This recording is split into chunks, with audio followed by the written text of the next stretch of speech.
Hello, on this video, I'm going to talk about website strategy.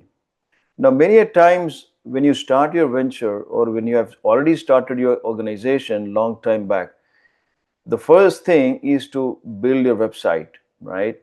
And you would have given that to a marketing agency or a website developer company and tell them that, I am starting a new company or I've got this company, I need a website.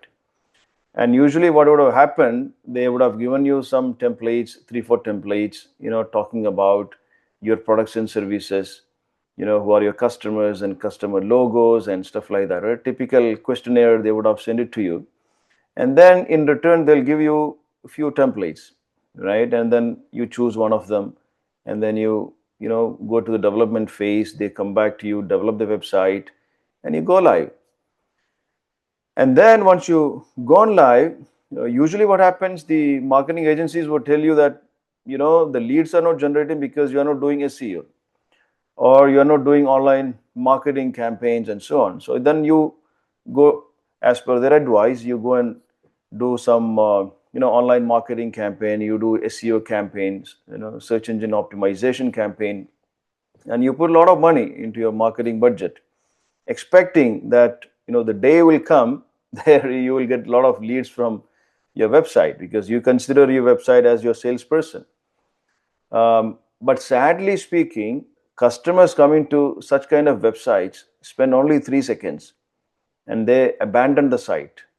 And this in marketing world, it is called abandonment rate. It's very high because these template based websites are not really talking about customer pain, customer challenges. These template based websites are talking about your business. You are the hero and you have done so and so things. These are the kind of projects you have completed recently. These are our customer logos and blah blah blah. So you think that a customer will get impressed and they read this and they come back and they go to contact form and they give you a call. But sadly, that is not happening, right? So this is where I introduce a framework called StoryBrand framework. This is nothing from my side. This is from the Donner Miller StoryBrand framework, which is popularly used by many small and large organizations. One such large organization is Airbnb. In fact, they became popular because they have adopted StoryBrand on their website.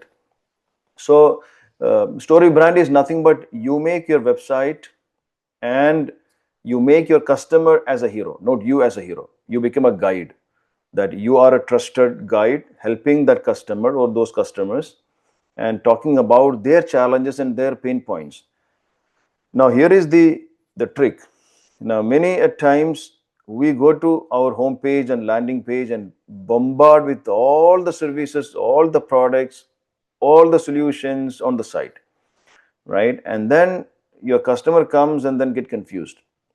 So this is one of the reasons why you are not able to generate leads. Customers come into such websites, they get confused, and confused customers do not buy 100%, right? And the more clarity you give to visitors and the potential customers, they will help you win. They will give you the lead. And organizations who have adopted StoryBrand actually seen 22 times more number of leads through the website. So to implement StoryBrand, one of the first things that you need to look at is defining an ideal client. And you need to really talk about the pain, the challenges that your ideal client is facing on the homepage, on the landing page, and how you have resolved similar customers' pain, similar ideal clients' pain. And then this is where you're going to talk about your success stories and so on. And definitely, as part of the StoryBrand, there should be a 3 steps plan on, how you discover their challenges or assess their challenges and how you implement, the solution for that challenges. And then how do you measure? So that's just an example, but you have to give a 3-step plan, which is very simple, easy to. And then really the time they read all this story and then at the end, you have to clearly show them how you're going to transform their business with your products or service or solution. So that kind of clarity, customer will definitely stay on your website. they'll go to other pages, they go to your blog, they read, they even go to your social media page. And of course, on the home page, you have your call to actions, that to call you or book a meeting. So all these things happens, right? And in my experience, whatever websites I have designed and developed, it's all based on StoryBrand. And my ultimate is customer coming to my website and not just sending a contact form, but sending a calendar invitation. So it happened to me many a times, and that's I would say music to ears for small business owners. That imagine customer comes to your website and sending a meeting invitation. So we sometimes work very hard on a daily basis going after customers and requesting for a meeting appointment. Here it is, customer coming to you with a calendar invitation. What an amazing feeling, right? So this is the power of implementing StoryBrand. So take a look at it. If you want that planning sheet, come back to me. I'm more than happy to support and help. Thank you for watching.